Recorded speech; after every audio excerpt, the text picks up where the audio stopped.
How old are your daughters now? Ooh, 25 and 23. They're doing MBAs, both of them. I don't know what they're going to do with it. But I said, if you don't know what you're going to do, I think it's good to know the language of business. That is true. Right? So that you and I've had, I don't know if you know Bart Kellner. He's physiotherapy, owns a business. Physiotherapy, good to interview him. Okay. He's over above, it used to be 12th Avenue Grill, but. You'd be a great resource for new guests too. For Okay. the podcast, yeah. Well, Bart, and the only reason I say is his business grows steadily every year, and their physical therapist place. And I'm trying to figure out where was I going with this anyway. but he's a good business person to interview. So when you're in medical school, dental school. Yeah. You went to dental school first. What do they teach you about business? Because you just said, that's what I was going to say. Absolutely nothing. Because you just said to there me, was a class, and I remember vaguely something about get professional insurance. That was it. Nothing. And I remember they had somebody came in and interviewed me and wanted to know what I wanted my net income to be. Now you have to imagine, 21-year-old dental school, I have no clue. Right. But I just flew my number out there. I went boldly. What was the number? I think I went 500,000. You have to imagine, this is like 88. You know. Right, that's a lot of money. I went there. And they're kind of like all squirmy. I knew I hit a wrong number. They were all really squirmy and kind of sweaty looking, and I'm kind of looking at them like, what's your problem? Well, I won't pry and ask you if you've made the number. But I thought ever since then, I remember, because that was the only really thing that I remember about business school was get insurance and what do you want your income to be, and it's kind of a funny little thing, because I think, like, lifestyle and how do you want to live is going to be important in your business choices, right? Sure. Because, I mean, you could work night and day, but are you going to see your family? Are you going to have dinner? And we're going to get as into a woman, all that. do you want to have children? You got to figure this out. Right.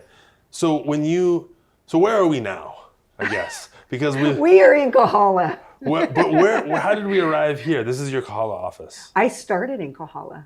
You started here? I started in Kahala, not this office, but I started so what happened, I was at Northwestern, grad student. Right. My next door neighbor at the dorm across the hall was from Hawaii. He invited me to his graduation party. His Hawaii family all shows up like they do, big party, everybody's socializing. And his dad, a very quiet Japanese man, came up to me and said, "Are you planning to move to Hawaii?" And I said, "Yes." And he said, "Well, if you come, please come to my office. I'd like to give you a job." And I said, "Okay." So of course I noted that. I'm a good student. And so when I got here, I went to his office. I said, "Okay, I'm here." And he said, "Okay, I can hire you for 1 day a week." And I said, "Okay." So that's how you started. That's where I started, 1 day a week in the Kahala office building. So when you were in dental school, you said they didn't teach you much about business, but pretty much nothing about business. When did you know that you wanted to start a business as opposed to be an orthodontist? I mean, I guess they kind of go hand in hand, but you can work for another orthodontist, right? Yeah, I think, I started not with the idea that I ever wanted to work for anyone else. So just from the beginning. So you were an entrepreneur from the beginning? We didn't use that word. It was we didn't use that word. It was like my mom and dad owned a business, and I was going to go be educated and own a business. That was the plan. And my mom had a bigger plan. My mom had the real estate picked out and the building she was going to put in. I mean, she had it all planned. And of course, I kind of messed up that plan with my move to Hawaii. But so what did you take from your parents into your career? I mean, that's probably a big question, right? I know some of the answers already, but I don't know. It's like in you. It's like the dinner table talk, right? It's like my parents worked together. So when they came home and you're at the dinner table, I mean, they want to hear about what happened in math class and did you go to basketball practice? But they talked about, like compounded interest. And, they talked about things like, did you purchase the land? What are we going to do with that land? And I mean, so So yeah. So you sort of... It's just osmosis. You're just sitting there. And it wasn't like high pressure, like, oh, we need to make all this money. It wasn't like that. It was more, you know what it really was? It was survival. It was like they really started with like nothing. And so every day was like survival. So, and I was born out of wedlock. Sorry, Mom. Sorry, Mom. But that's why my mom and dad got together, and that's why they started a business together. So it was like I was a kid with them. We were all kids together. That's really fascinating. Kind of cool, right? Yeah. And it's like, I remember like riding in the tow truck when my mom would drive the tow truck to go pick up a car that had been crashed that needed to be picked up. Not many kids get to ride in a tow truck. Right. I was popular at school. Do you remember any of those conversations specifically around the dinner table? Like, is there one or two that stand out? One in particular, because what year would that have been? Like the 70s, late 70s perhaps, but interest rates were really high at the bank. And my parents were buying a farm. Maybe it was mid-70s. They were buying a farm. What's a high interest rate look like in the mid-70s? 15%. Whoa, that's like double what it is right now. 15%. It was really high interest. And I remember my dad sitting us all down like on the couch, like we're all in a little row. And it was like, we're not buying anything. No one's buying anything this year. We are buying, simple groceries, but we're not buying anything. And somehow his speech was motivational because I felt like I was on the team. Like, yes, because he bought a farm at this 14 or 15% interest. And his plan was to pay it off in a year. I don't think we quite paid it off in a year, but kind of close to that. But it was like, we're not buying anything else. We're paying this interest off and we're buying a farm. So you were a team player even as a kid. It kind of reminds me of like when a coach comes to a kid and is like, this is the way it's going to be. And there's some kids, some players, they don't respond well to that, right? It's too much. And some are like, that's exactly what I needed. I have a mission I thought now. It was awesome. It was like, so my job after school, so my parents own an auto salvage, hard for me to give you a visual, but you just have to think cars that were crashed on the freeways were coming into my dad's business and he sold parts off of them. That's what people purchased. So these cars come in, there's a gas embargo with the Middle East. Right. Something. That was happening. So the cars came in. I had this little siphon tank after school that I went to all the cars and I would siphon the gas into the tank. Then I would take that tank to my dad's trucks and pump it the opposite way back into the trucks. No way. I was part of the team, Nick. Come on. You were siphoning gas? How old were you? Like 6th grade, something like that. Wow. Yeah. You could have used that for a whole other line of work that may or may not have been legal. But it was like we were a team that had to make it work. And they had always, I shouldn't say always been successful. They started with nothing, but it's like everything kept moving in a positive direction. So we weren't going to stop that momentum. Right. Just because things got hard, it wasn't going to stop. What it makes me think of is just the power of the dinner table, and how few nights I have dinner with my family, with my kids and my wife, right? Yeah. And I feel like that's pretty common now to not have dinners at home because we're all so busy. But that's really the time where families come together. And that's the time when children learn through this kind of osmosis. The car. Conversational. Oh, the car too. The car. I think my kids, when I think about my own kids, I think about some of our best conversations were in the car because you're captive. Right. You don't have to make eye contact. So they might talk to you a little more. And with as busy as everybody is, that might be the only time that you're going to spend enclosed together. Right. You just have to take away their phones. Yeah. I think kids are better than adults, actually. At putting things down. At putting it away, because I think they get the power this has over them. And so they're like, no, Mom, I want your full attention. Right? Wow, did you experience that? Oh, yes. Interesting. Because I'm a working mom. Right. So I'm sure anybody out there that's a working mom has exactly the same. They've got their phone with their emails coming in and things barking at them, but their kids are looking at them saying, I need you, put that phone down. Right. And, you have to recognize that. How did you navigate that as you started? I mean, you have how many locations now? We have 3. 3 locations. And I mean, this took time to build up to that point. And some of those years when you were working hard, building the business, you had young children. I did. They went with me. Okay. Sometimes. So that's one strategy. Sometimes they went with me. So there were kids running and screaming sometimes in the office. Right. Yeah. And then my kids always tell the stories about how they were the last ones to be picked up at Pono. That they were sitting on the hill, and that's how they made certain friends, because their friend was also, in fact, there's one that, she's, a big real estate agent, but her son would be sitting there waiting with my daughter, waiting for us to come pick them up. And you were both sort of building your businesses. We were both the late ones, cruising in at the last. Right. I always was there. Right. I was always there, just late. Right.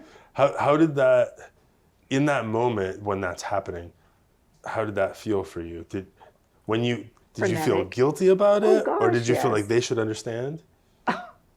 Well, it's frenetic and guilt, and also you should understand. Like they always ask, why do you work so hard?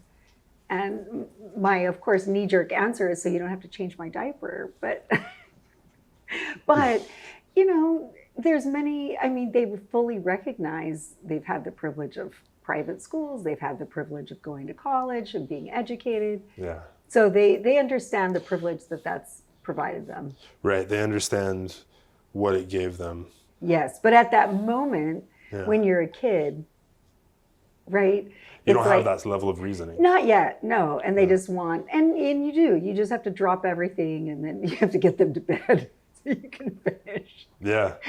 So you would pick them up, and then you'd have to go home, put them to bed, spend time with them.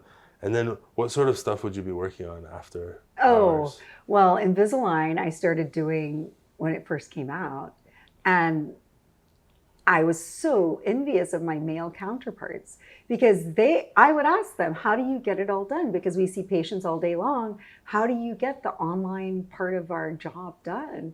And they would say things like, oh, I just get a glass of wine and I sit down and I start my work. I'm like, are you kidding? It's late at night. I need to get it done, and I need to be focused, right? Yeah. So that was one of my, hard things, was that like I needed to do dinner and homework and baths and, And were you the only one doing that stuff? I mean, their dad was, he was a very playful dad. He was not really good at all that other stuff. So it's kind of like so I did those things, and I liked those things because I didn't have to spend the days with them. So I actually liked those things, but I did have work to do after, and mostly, and I think one of the things that I could say is maybe not my gift in business is really keeping a heartbeat on all the numbers all the time, and because something's got to give. So my focus was like, well, I'm going to focus on patients. I'm going to focus on taking good care of people, and the numbers will just have to work out. Interesting. And you were making enough. Yeah, that it was working. It was working. Yeah, it was working. You look back and go, oh, if I had tweaked this or that, maybe I make more money, but that's not really worth it to you in the end. Yeah, I mean, in the beginning, you're just so small and just trying to, get it together, that it wasn't a lot of money coming in, but it wasn't a lot of expense. And then you start taking on a little more and taking on a little more. And then, then it's kind of like this big machine that kind of goes on its own, which is great. But really, a smart business person watches those numbers a little more closely than I did. I just was like, okay, here we go.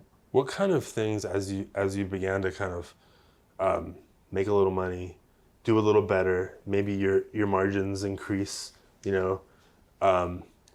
what sort of other things did you start to look at business-wise that would help you to kind of either increase your profit, whether it's real estate or I have this idea that works?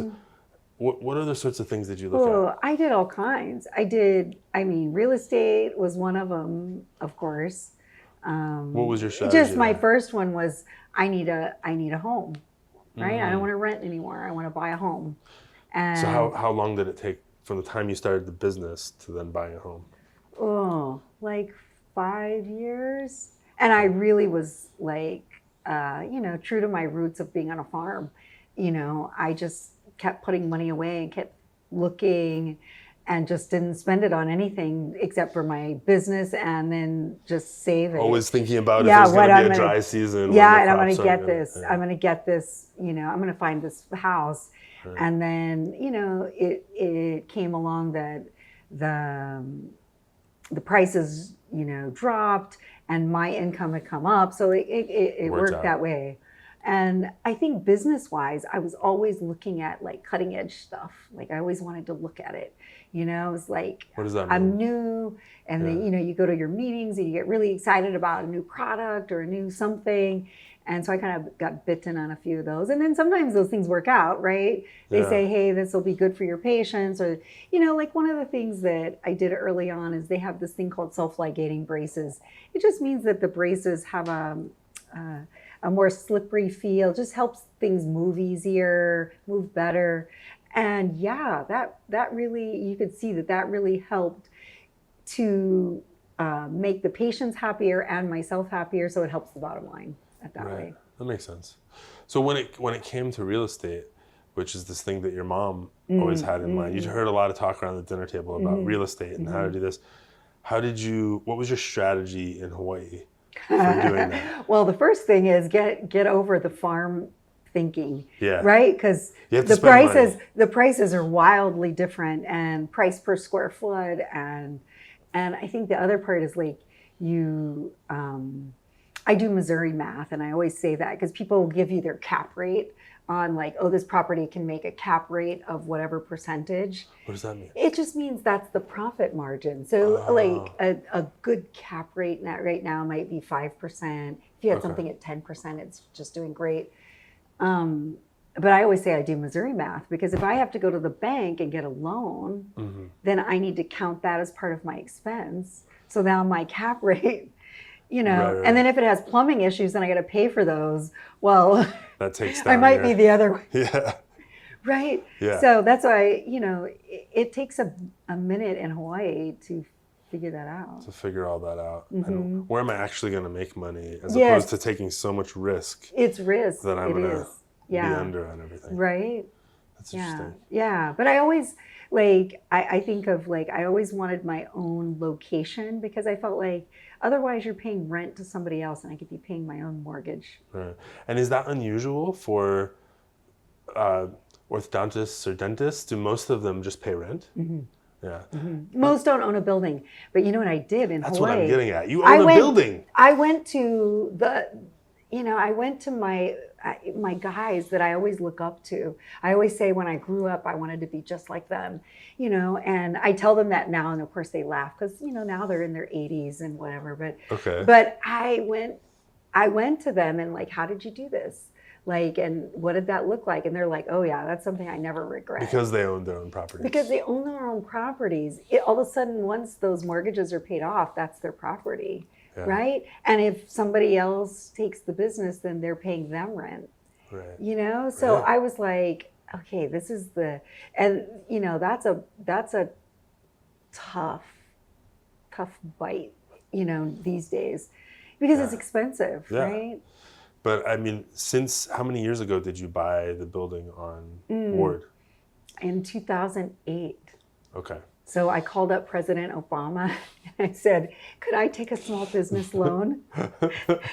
And he said yes. Oh, so good. it was like, yes, female business owner, right? Willing to hire new people. 2008, we had the big crash. Yep. So they wanted me to be hiring. So that was it hopefully turns a silver lining into a silver lining. So you took a loan, you bought that building, and then you still have your office in that building, but you rent out the other units in that building to other tenants. And I have some really nice people, so that's been really nice, that rent there. It's just awesome. When you talk about it, it makes so much sense, But it was hard because you think about, I had to put in an elevator. They aren't cheap. Yeah. I had to put in, Well, photovoltaic. It's all not those cheap. costs that you were talking about earlier that take down whatever your margin is going to be, right? My income. In fact, my kids laughed today about the year that their Christmas presents in boxes. I wrapped things like painting nails with mom night Nice. and photo session on the beach with mom. Yeah. So their gifts were written pieces of paper decorated inside of a box. It was like of IOUs. Things, yes, of things we're going to get to do. Yeah. But they didn't get, Physical items. But it's weird because they seem to not care. Well, how old were they then? Probably like 8. Yeah, it's that age. 10. It was like, they thought it was going to be awesome. Like they can have their friends over. It was like friends over for a sleepover. Right? I mean, written promises from mom mean a lot when you're 8. As long as you're a good mom.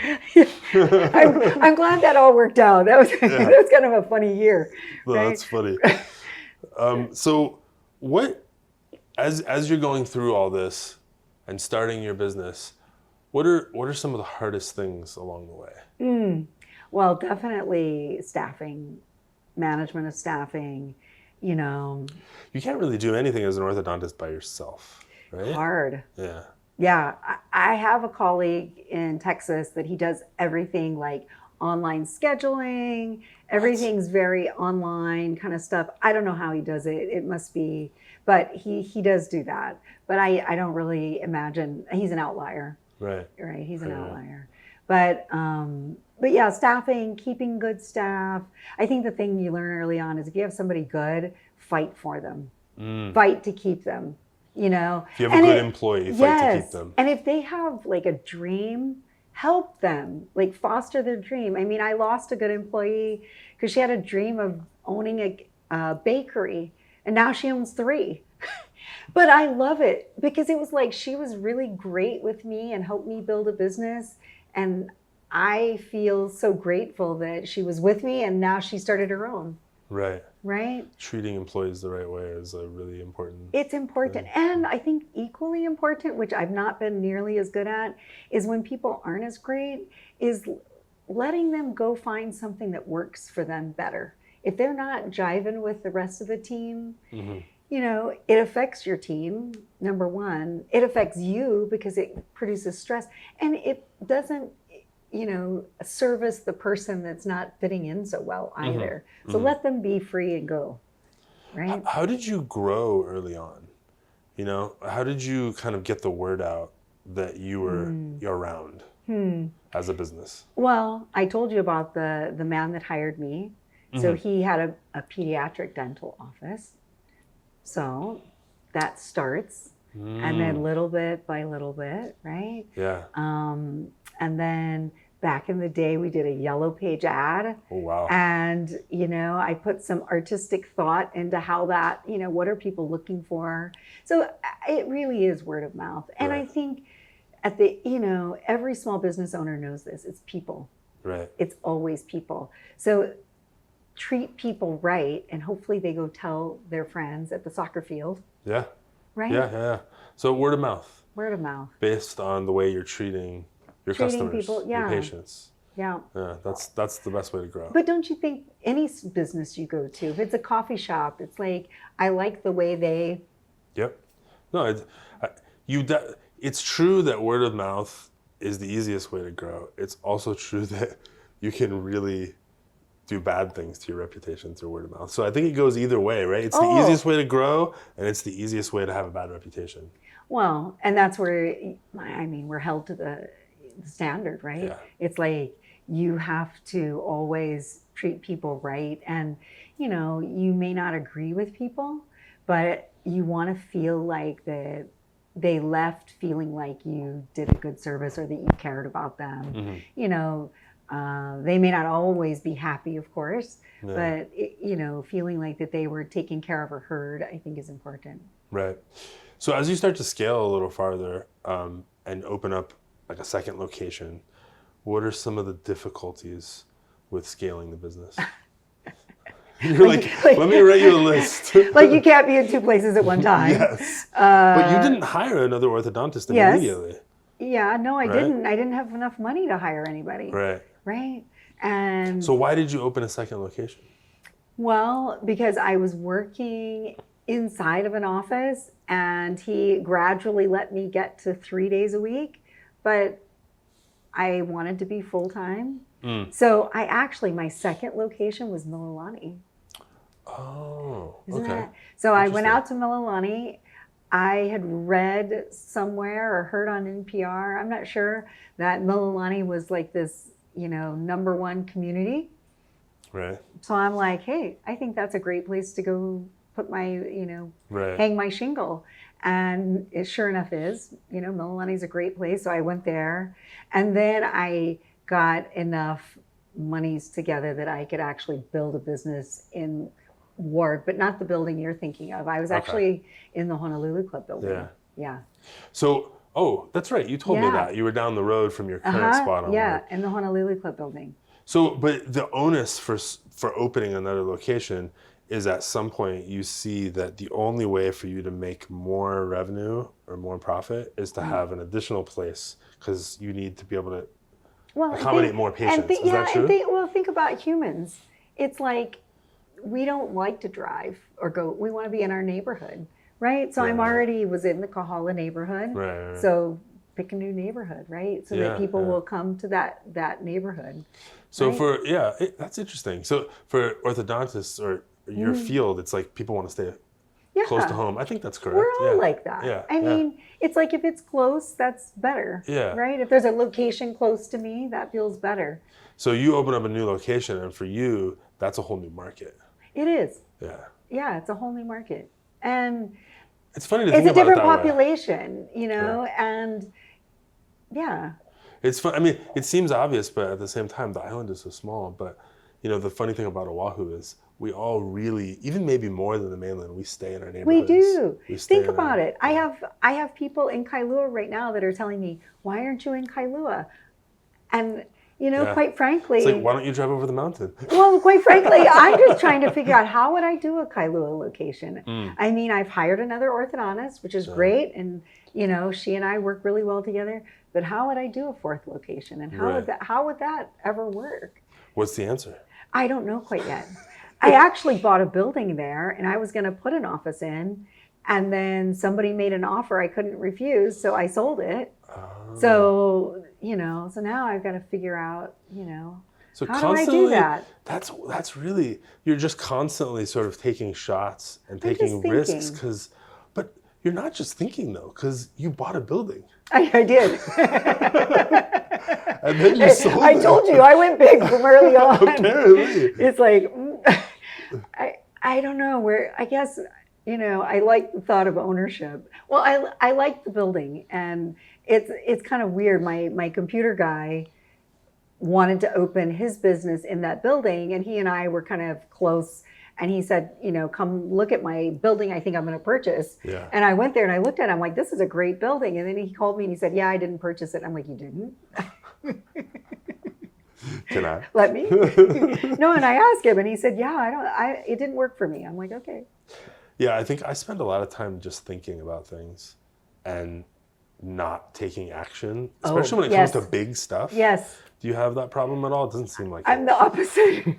You're just. But then you got to figure out how do you make that work. Right. And I'm reminded of a story my mom told, and I asked her just a few years ago, but when she and my dad were starting a business, in order to own an auto salvage, you have to have cars. You can't have a business if you don't have any parts to sell. Right. And so she went to this auction house and she knew nothing about it. And my dad said, just put bids in and see what you get. Mm-hmm. Well, she ended up purchasing 200 cars. Now what? They had to get the 200 cars off of that lot within a week and pay for them. So it was like a pretty Herculean task.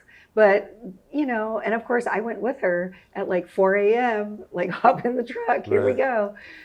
Wow. Okay, so it's obvious where you got this sort of impulsive, just go. We'll figure out the rest later. Yeah, but then that's, I would recommend some thinking time. That would be my recommendation. Maybe somewhere between the two of our strategies. When I bought my building on Ward Avenue, I did sit And oh shoots, I got this from somebody, a business person, and he said, make sure you schedule thinking time. I can't remember what his name is, but he's a Texas businessman. And he's like, schedule yourself thinking time. Put your cell phone away, put the computer away, get a pencil and paper, schedule yourself an hour of just thinking time. So before you make big decisions. Yeah, and his is really more about like every couple of weeks, schedule yourself thinking time. But for me, with my building, I sat down and with the pencil and paper and just trying to figure out what's that tipping point? What's the point it doesn't work? Yeah. You know, what's the point that it'll work, and what's the point it's not going to work? Yeah. And where is that going to be? So that, you know, can I make this? Can I make this work? I think scheduling that thinking time is probably more important now than ever, because we're just so bombarded by inputs and information and entertainment, and you can go through a whole day and never have like a quiet moment to yourself. Well, and I did it recently because I was looking at a real estate purchase and I couldn't get it to make sense. Even though the market says this is the value, I just couldn't get it to make sense. And so I sat down, pencil and paper, but I used a computer to Google things and look things up and values and whatnot. At the end of the day, it didn't pencil out. And it's like, well, it may have a value for somebody else, but for me as an investment, it doesn't make sense. What did you look at specifically without necessarily giving it away? But like, what didn't make sense? What revenue is it going to bring in? And what's it going to cost me? Again, I'm back to Missouri math. And what do you not know? What is the unknown cost? Well, I didn't even really look at unknowns. I was looking at what we other than, you know, you kind of know the rental rates in the market, right? So you kind of know that. Right. And I knew like what bank rates were because I was going to have to take a loan. Right. So, you know, you kind of know those costs. Right. So it's like, And you're able to just walk away. Yeah. That's and I key. felt good about it because I scheduled myself thinking time. Right. And the thinking time was so valuable because once I had that clear in my mind, it helped make other decisions better. How so? Well, because it's like, then I understood like why maybe I'm not making sense of this. And like, I know that Warren Buffett, you know, obviously way more intelligent than I, but he looks at things that are of good value, not cheap, a good value no matter what, just no matter what. Right. If you didn't have anybody renting it, it's still a good value. And I think you have to kind of go with that. And there's a piece of that that's your gut, right? Does that like feel like, yeah, that's got value. Even if somebody didn't rent it for several years, I still feel like it's a good value. Right. That makes a lot of sense.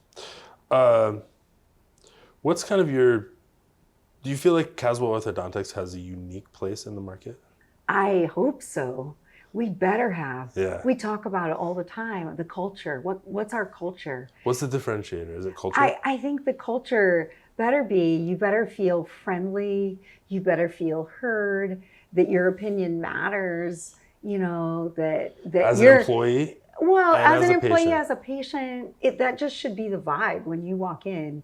You should feel that, right? And as a patient, they're a big part of the team and they have a say-so in their treatment, right? They have the ultimate say-so, right? And so that should be foremost. And we've always done technology. I've gotten better about being less impulsive and getting cutting edge technology.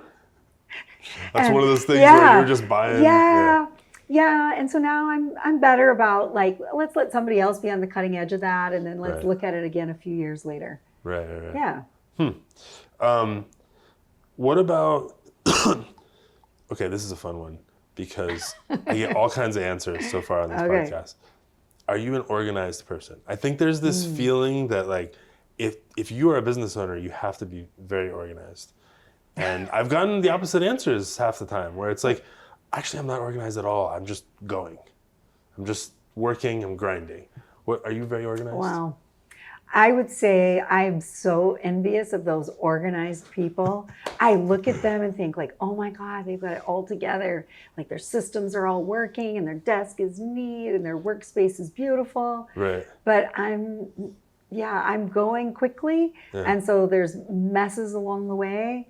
And When I really need to think, the desk needs to be cleared. You gotta do that first. It's like when I have patient charts on my desk, the things that need phone calls or need some extra attention, I need clarity. Yeah. But most of the time, the car's a little dirty and messy. The desk is purse is messy. Yeah.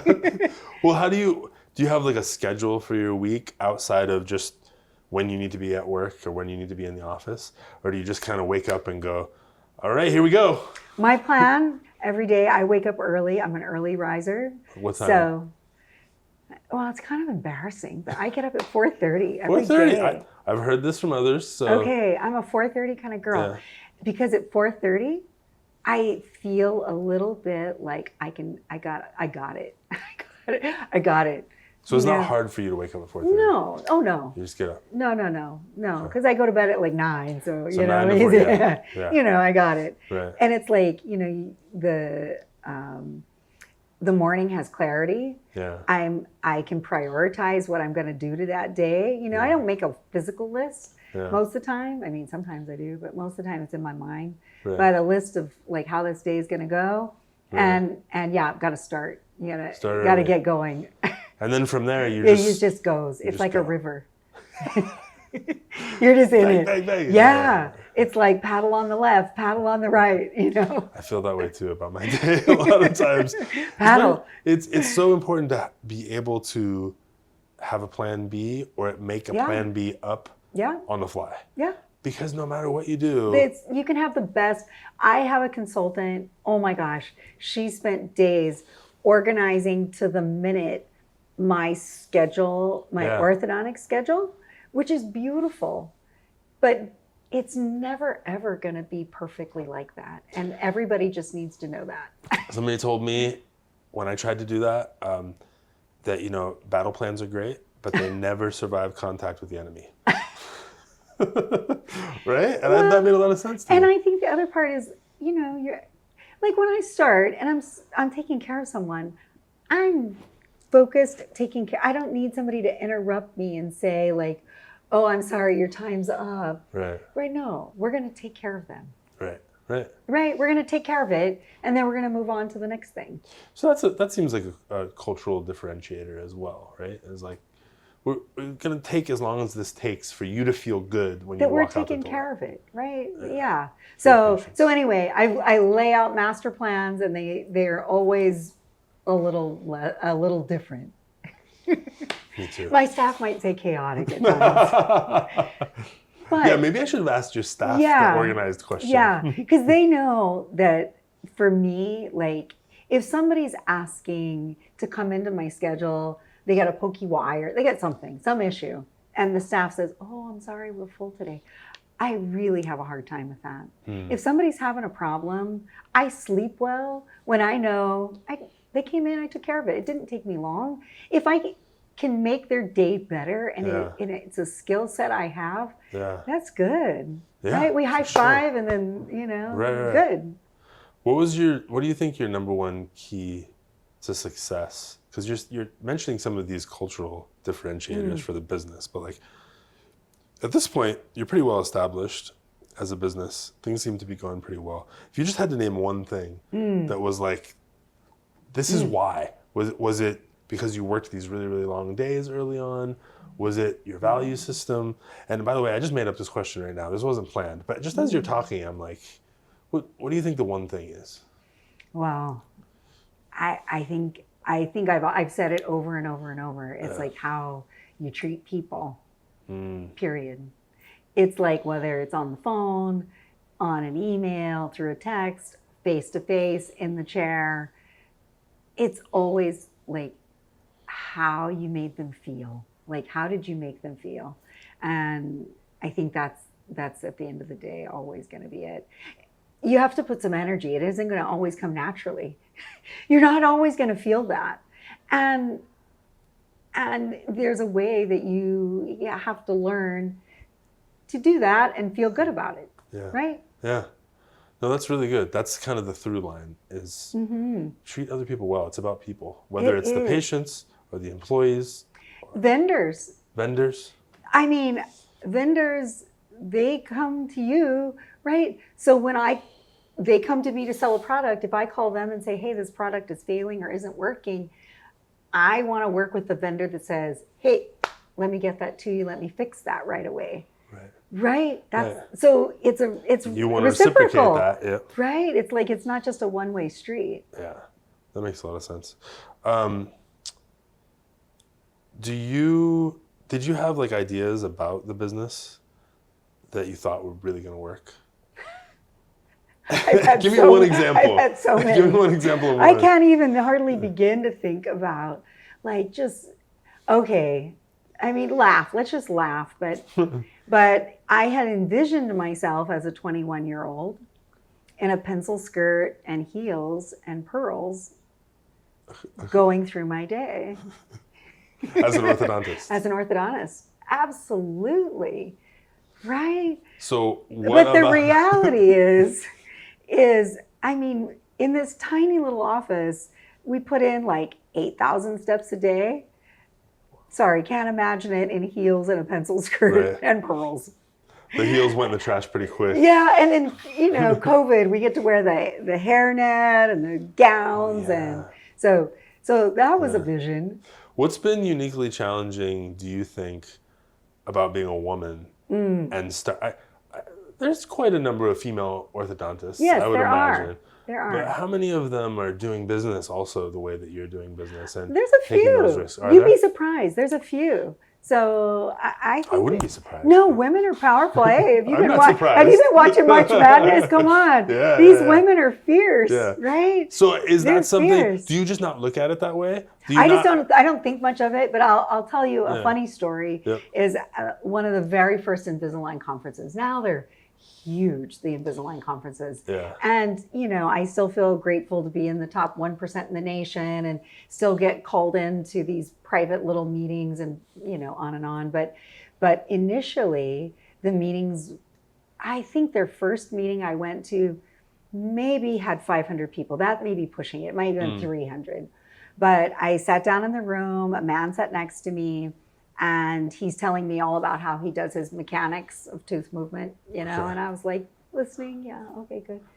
And then the speaker came up and said, oh, I'd like to recognize the top 3 in the nation. And, Dr. Kimi Caswell, could you stand up? For Invisalign. And the man, I think he felt really like sheepish, because his assumption, because he was probably 10 or 20 years older than me, was, off. His assumption was off. He knew more. He had been more successful. I mean, we're all at the end of the day just tooth movers, and I love getting ideas from others. I think that's one thing, is put your ego away. Go to these meetings and really soak it in, like learn, you know? Right. Because like when I go to those meetings that are the top 1% in the nation, you feel like kind of a little anxiety. I mean, it's, I'm not, obviously it's like the top rock star orthodontist. So I wonder why, did something get mixed up? How did I get invited?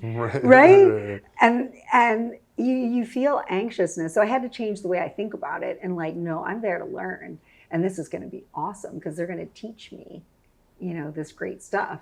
And there was this one lady I was so excited to learn from. She's the #1 teen orthodontist, so teenagers orthodontist in the nation, out of Minnesota. So I wanted to sit next to Dr. Blevins, and I was so excited. And I looking in the room, and I see her, no chair next to her, and I'm thinking like, okay, but after the break, I'm going to go sit by her. Anyway, she was gone. I couldn't figure out where she was at.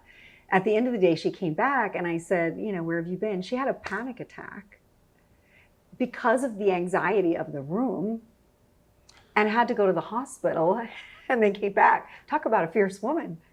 She came back. Wow. See, because she was put on that, like she's #1 and everybody's kind of pecking at her a little bit. It's better to have, like, did the invitations get mixed up? How did I get invited? So you always sort of have the attitude of the underdog. Yeah, it's better. Yeah. It's better because then people have so much, it's so great when you show up at meetings because there's so much information. Mm-hmm. And that doesn't affect your confidence though. You still walk in as a confident underdog. Yeah, well, Yeah. because like teach it to me, explain that to me. I've been Right. doing it long enough. Like, how does that work? Right. Right? That's cool. It's good. And I mean, think about it. I'm not embarrassed to take my cell phone to any 12-year-old and say, show me how to do that again. True. We all have to be humbled as No, adults. but it's fantastic, Yeah, right? Because they're yeah. like, oh, just do this. It's like, oh, okay, that's great. Yeah, that's cool. So when you think about kind of your career so far, where do you go from here? What do you want the end to look like? That's interesting. So I've had probably for the last 5 years thinking like, okay, what am I doing? Where am I going? What's this all about? And, you know, and all that thinking, not scheduled thinking time, but, you know, when you go for your walk, you go for your swim, you're sitting in yoga class, the brain's working, you know, what are you going to do? And I realized like, I love what I do. So why would I not do it? Mm-hmm. I think the other thing I recognize is like, it's time for me to transition a bit into being a better like educator, not only of my staff, but like the young orthodontists that are going to come. So we're going to hire another.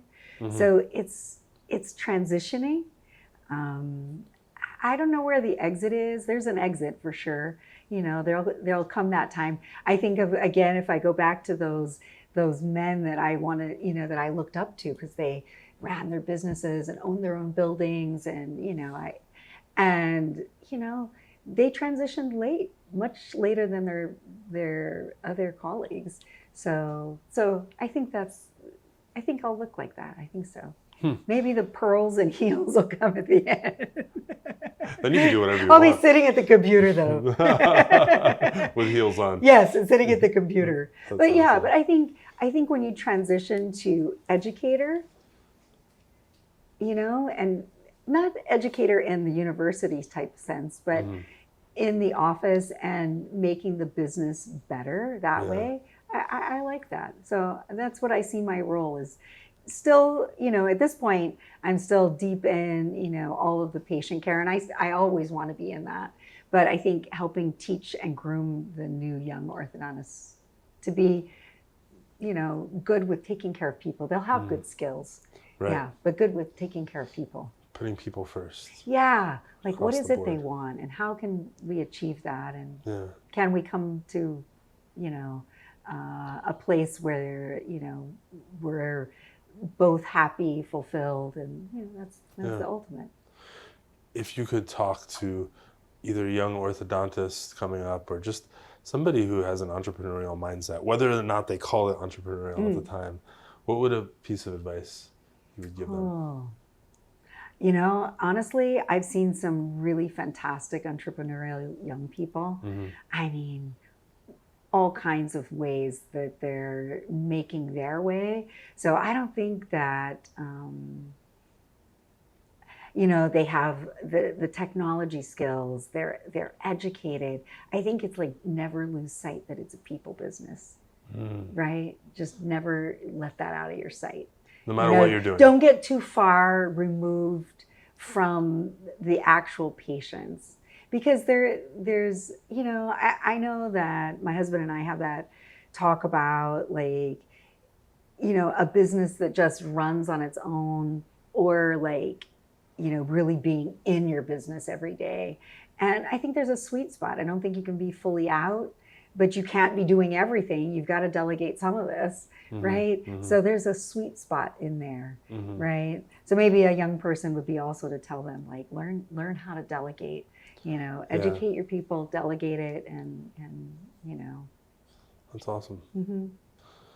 Cool. Yeah, somebody told me once. I remember I was probably 17 or 18, and I used to go on the screenwriting blog, and there was this professional screenwriter there because that's what I wanted to do at the time, right? And people would ask him questions, and if somebody asked a dumb question, he would go off on them. Oh. Just go off. And at first, it came across so mean to me. And then one day somebody asked him in the chat space, like, why are you so mean in your responses? And he said, listen, if you can't handle my critique and what I'm telling you right now, you will never last going to school for this, being in the industry for this, and all the critiques that you're going to get. I don't necessarily agree with that strategy, but it kind of reminds some part of what you're not saying, I feel like, is like part of what makes an entrepreneur is the ability to just, like, you're not telling people to work hard. But You're not telling people to not give up. You're not telling, because if you don't know that, it's a you're basic. not going to make it. It's a basic. It's like if you're going to be offended and have thin skin, right? And you are going to put in way more hours than you ever wanted to. You're going to go on vacation, not get paid. Your staff may not show up when you're on vacation. They may all leave one day. I mean, you're going to have problems. Yeah. Sorry. There's going to be problems. Yeah. I've had problems. You have to be grittier than that. I mean, you're going to have to weather some storms. Yeah. You know, I had a Russian ransomware attack. Think about that. And it's like, you know, what do you do with that thing? Right. You know, and you got to, if it means staying, you work your hours and then you stay till 2 a.m., that's what you're doing, right? Because that's what you got to do. It's only choice. And yeah. And somewhere in there, you need to find some fun in that. You better. You better think that's fun. You better think it's fun along, you know, because it's, you know, the journey has to be fun. So you got to be able to be gritty and think that gritty is fun. Because at some point, it's just all it is the journey. And I think if I think about the team that I have surrounded myself with, most all of them know that, and they wouldn't have stayed if they didn't somewhat enjoy that. Right. That, hey, today is going to be gritty, and this is our plan, and we're gonna get it done. Right. Cool. Yeah, like this little girl wants her braces off, and we're doing it, and we don't have time for it, but we're all doing it. Right. And we're doing it together. Right. And she's going to feel great when she leaves. Right. And everybody gets on board. Everybody gets on board. Yeah. Yeah. That's an awesome feeling. Yeah. It's like high fives, right? You go home feeling good. Yeah. Last question. Okay. Do you feel like there's been something that has like guided you along the way through all these journeys and ups and downs and difficulties? What has sort of been the guiding light throughout? You can't say people. No, it's you know, I mean, I'm a Christian and I was raised in a household that was Christian. So it's just so natural. You go right back to the center. So when you're like having one of those days, it's so like it takes care of you. It gives you strength. It gives you wisdom, fortitude. You know, you get all of those things on your hardest day. And it is an interesting thing because that power, I have a Korean girlfriend and I just think it's so funny because when I went through divorce, it was very painful. And she's like, always go back to your center. And in her broken English. And I remember thinking like, oh, that's kind of funny. You know, like, okay, go back to your center. Like, what's she talking about? And then it's like once it kind of clicked, like, yeah, that's where the power, you know, because then you take from that, right? It feeds you, then you take that with you, and hopefully that's what you give out, and that's what you project. Right. So, you know, it you know, not to get too deep into it, but that certainly, it gives you all the things you need. Right. Beautiful. Yeah. Thank you for sitting down with me today. Yeah, no, it's good. My pleasure. It's fun. Awesome. I forget the journey I've been on. It's funny when you have to think back, like, oh my God, when did I start this thing? Every one of these that I've done so far is like, I get to the end and there's just so much more to talk about. Oh, you know, there's because you start opening opens and you're like, there's so many avenues you can go down. And I think it's interesting to listen to you because there's so many lessons in there. Oh, I've scrubbed floors. I've done it all because you want a certain thing and you're willing to do it. You know, you have to be willing to go there. Yeah. Right? You gotta be willing to go there. Gotta go there. Right? If not, then don't be an entrepreneur. Right? If you're not willing to, then you if you're get gonna off work now. hard, if you're gonna have thin skin, if you're gonna Yeah, you better get out now. Jump off the train. Yeah, just Go be do happy. something easier. Yeah. And there's nothing wrong with and that. there's nothing wrong with it. Yeah. In fact, there's a tipping point. At which part is that better or not better, right? At some point, if you've made it all the way to the end of life and been, let's say, an entrepreneur and you're unhappy, Oh, yeah. then in That some would ways be- you've failed, even if you were wildly successful. Absolutely. Oh, there's books about that. Yeah. I mean, this is a thing. Yeah. There are people that dropped their family for their business. That's never a good exchange. I try to drag mine into it. So the lesson is just keep your family in a room at your business. That's what I did. I mean, it's comical. I had a baby, and she's in her little car seat, and babies are awesome when they're born because they're in a car seat. Yeah. Diaper, feed her, set her down. I went and saw patients for Easy. like 4 hours. The Came first back. 5 months, easy. Yeah, I came back. And then somebody goes like, "Oh, there's a baby." And I was like, "Yeah, it's mine. Don't touch her." Don't touch the baby. Don't touch She's her. gonna wake up to feed it in I need about half an I hour. need to feed her in about half an hour. So let's get whatever we're doing right now. That's the difference between a female business. I mean, if you think about female business, it's like being able to deliver children, run a business, and Yeah. somehow figure it out. But you did it. Congratulations. Yeah, another high five moment. Yeah. No, that is the difference, isn't it? Yeah, that's a difference because there's only one mom. And you're expected. That's the other thing, That's the bad one. right? Like you're That's the bad expected to one. be. That's the bad one. And child. I would say, no, we need to change that. Mm. That needs to change. But being a mom is the best. I Yeah. mean, I love being an orthodontist. Being a mom is like the top thing ever. That's like the best ever. So never sacrifice that. Never give up that title. That's a good one. Keep your priorities straight. Yeah, keep your priorities straight.